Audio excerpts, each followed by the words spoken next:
بسم اللہ الرحمن الرحیم۔ السلام علیکم ورحمۃ اللہ وبرکاتہ۔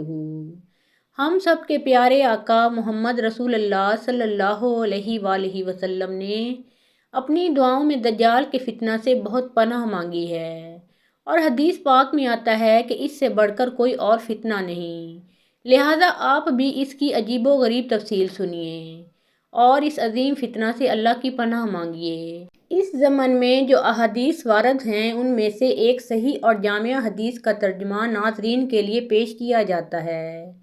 ترجمہ ملاحظہ فرمائیے۔ حضرت ابو امامہ باہلی رضی اللہ تعالیٰ عنہ فرماتے ہیں کہ اللہ کے رسول صلی اللہ علیہ وآلہ وسلم نے فرمایا، اے لوگوں، جب سے اللہ تعالیٰ نے حضرت آدم علیہ السلام کی اولاد کو پیدا کیا ہے، کوئی فتنہ دجال کے فتنہ سے بڑھ کر نہیں ہے۔ اللہ جل جلالہ نے جس نبی کو بھیجا اس نے اپنی امت کو دجال سے ڈرایا۔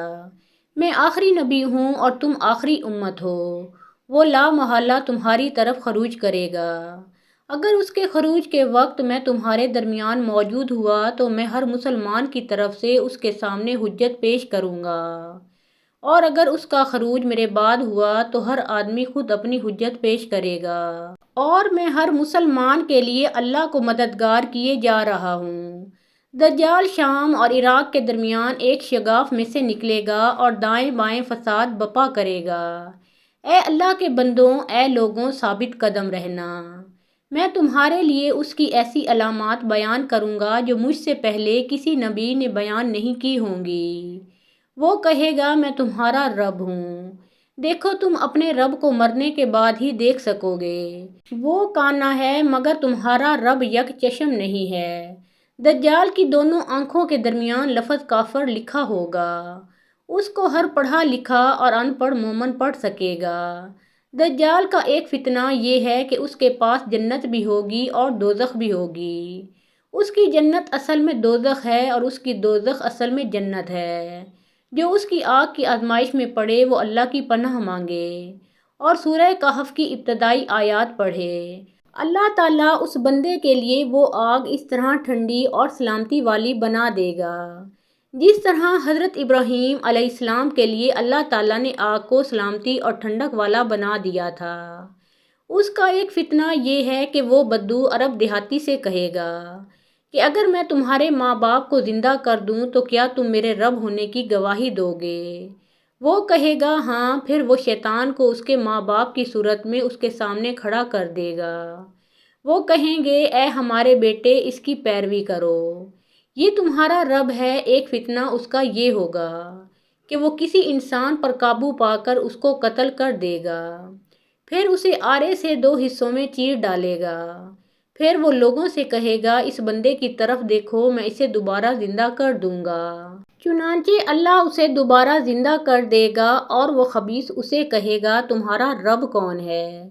وہ کہے گا، میرا رب تو اللہ ہے اور تم اللہ کا دشمن ہے، تو دجال ہے۔ اللہ کی قسم، تمہارے متعلق مجھے جھوٹا ہونے کی آج کے دن سے بڑھ کر کبھی اتنی بصیرت حاصل نہیں تھی۔ اس کے فتنوں میں سے ایک فتنہ یہ بھی ہے کہ وہ آسمان کو بارش برسانے کا حکم دے گا تو وہ بارش برسائے گا، اور زمین کو اگانے کا حکم دے گا تو غلہ اگانے لگے گی۔ ایک فتنہ اس کا یہ بھی ہے کہ وہ ایک قبیلے کے پاس سے گزرے گا جو اس کی تکذیب کرے گا اور اس کے تمام چرنے والے جانور ہلاک ہو جائیں گے۔ اس کا ایک فتنہ یہ بھی ہوگا کہ وہ ایک قبیلے سے گزر رہا ہوگا، قبیلے کے لوگ اس کی تصدیق کریں گے تو وہ آسمان کو بارش برسانے اور زمین کو اگانے کا حکم دے گا، تو بارش بھی برسے گی اور زمین نباتات بھی اگائے گی، یہاں تک کہ اس قبیلہ کے مویشی اسی دن سے بہت زیادہ موٹے تازے ہونے شروع ہونے لگیں گے۔ ان کے پہلو تن جائیں گے اور ان کے تھن دودھ سے بھر جائیں گے۔ وہ زمین کی ہر چیز کو روند کر اس پر غالب آئے گا سوائے مکہ اور مدینہ کے۔ وہ مکہ اور مدینہ جس راستے سے بھی جانے لگے گا وہاں اسے فرشتے تلوار سونتے ملیں گے، حتیٰ کہ وہ بنجر زمین کے موڑ پر ایک قسم کی سرخ زمین پر پڑاؤ ڈالے گا۔ مدینہ اپنے باسیوں سمیت 3 مرتبہ لرزے گا۔ اس میں رہنے والا ہر منافق مرد اور عورت نکل کر اس کی طرف چلے آئیں گے۔ وہ خبیث مدینہ سے اس طرح دور ہٹ جائے گا جیسے دھونکنی لوہے کے میل کچیل کو دور کر دیتی ہے۔ اس دن کو نجات کا دن کہا جائے گا۔ پوچھا گیا ان دنوں عرب کہاں ہوں گے؟ آپ صلی اللہ علیہ وآلہ وسلم نے فرمایا وہ ان دنوں تھوڑے ہوں گے، ایک مرد صالح ان کا امام ہوگا، جس دوران ان کا امام آگے بڑھ کر ان کو صبح کی نماز پڑھا رہا ہوگا۔ اسی دن حضرت عیسیٰ بن مریم علیہ السلام کا نزول ہوگا۔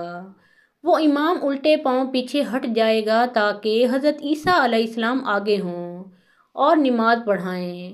عیسیٰ بن مریم علیہ السلام اس کے دونوں کندھوں پر ہاتھ رکھ کر کہیں گے، آگے بڑھو اور نماز کراؤ، کیونکہ اقامت تو آپ کے لیے کہی گئی ہے، اس لیے نماز بھی آپ ہی پڑھائیں گے۔ جب وہ امام نماز پڑھا کر ایک طرف ہو جائے گا تو حضرت عیسیٰ بن مریم علیہ السلام کہیں گے، دروازہ کھول دو۔ مدینے کا وہ دروازہ کھولا جائے گا۔ دروازے کے پیچھے 70,000 یہودیوں سمیت دجال موجود ہوگا۔ ان میں سے ہر ایک کے پاس تیز تلوار ہوگی۔ جب دجال حضرت عیسیٰ علیہ السلام کو دیکھے گا تو وہ یوں پگھلنے لگے گا جیسے نمک پانی میں گھل جاتا ہے اور وہ بھاگ جائے گا۔ حضرت عیسیٰ علیہ السلام اسے لد شرکی کے دروازے پر جا لیں گے اور اسے قتل کر دیں گے۔ اللہ تعالیٰ یہودیوں کو شکست دے گا۔ اللہ کی مخلوق میں سے یہودی جس چیز کی پناہ لے گا وہ بول اٹھے گی، خواہ وہ پتھر ہوں، درخت ہوں، دیوار ہو یا کوئی جانور ہو، سوائے غرقد کے درخت کے، وہ تو یہودیوں کا درخت ہے، اس لیے وہ نہیں بولے گا، باقی ہر وہ چیز کہے گی، اے اللہ کے مسلمان بندے، یہ رہا یہودی اور اسے قتل کر دو۔ حضرت عیسیٰ علیہ السلام کی حیثیت میری امت کے درمیان ایک انصاف پسند قاضی اور ایک عادل امام کی ہوگی۔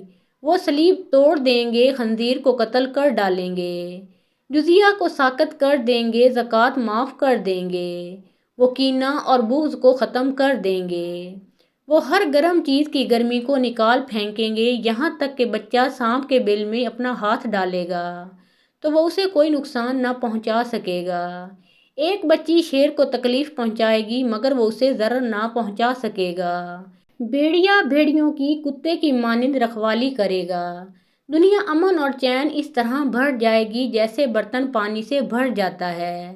اتفاق کا دورہ ہوگا، اللہ کے سوا کسی کی عبادت نہیں ہوگی۔ جنگ اپنے ہتھیار ڈال دے گی، قریش اپنی حکومت چھین لیں گے اور زمین چاندی کے فرش کی طرح ہو کر وہ نباتات اگائے گی جو حضرت آدم علیہ السلام کے وقت اگاتی تھی، یہاں تک کہ لوگ انگور کے ایک گچھے کو مل کر کھائیں گے اور وہ انہیں سیر کر دے گا۔ لوگ ایک انار کو مل کر کھائیں گے تو وہ ان کا پیٹ بھر دے گا۔ بیل بہت تھوڑے پیسوں میں مل جائے گا اور گھوڑے کی قیمت صرف چند درہم ہوگی۔ دجال کے خروج سے پہلے کے 3 سال سخت ہوں گے جن میں لوگ سخت بھوک میں مبتلا ہوں گے۔ پہلے سال اللہ آسمان کو حکم دے گا کہ 1/3 بارش روک لو اور زمین کو حکم دے گا کہ 1/3 نباتات روک لے۔ پھر دوسرے سال آسمان کو حکم ہوگا کہ وہ 2/3 بارش روک لے اور زمین کو حکم ملے گا کہ وہ 2/3 نباتات روک لے۔ پھر تیسرے سال آسمان کو حکم ہوگا کہ ساری بارش روک لے، چنانچہ ایک قطرہ بھی نہیں برسے گا، اور زمین کو حکم ہوگا کہ تمام نباتات روک لے، چنانچہ کچھ بھی سبزہ نہ اگے گا اور کھر والا کوئی بھی جانور باقی نہ بچے گا سوائے اس کے جسے اللہ بچانا چاہے۔ پوچھا گیا ان دنوں لوگ زندہ کیسے رہیں گے؟ تو فرمایا تحلیل لا الہ الا اللہ سے، تکبیر اللہ اکبر سے اور تحمید الحمدللہ سے، یہ کلمات ان کو غذا کا کام دیں گے۔ اللہم انا نعوذ بک من فتنۃ الدجال و خروج عیسیٰ علیہ السلام۔ اللہ تعالیٰ ہم سب کو فتنہ دجال سے محفوظ فرمائے۔ اللہ تعالیٰ ہم سب مسلمانوں کو شفا یابی عطا فرمائے۔ آمین ثم آمین۔ محترم ناظرین، پیارے آقا محمد مصطفیٰ صلی اللہ علیہ وآلہ وسلم کا پیارا نام ایک بار کامنٹ سیکشن میں ضرور لکھیے۔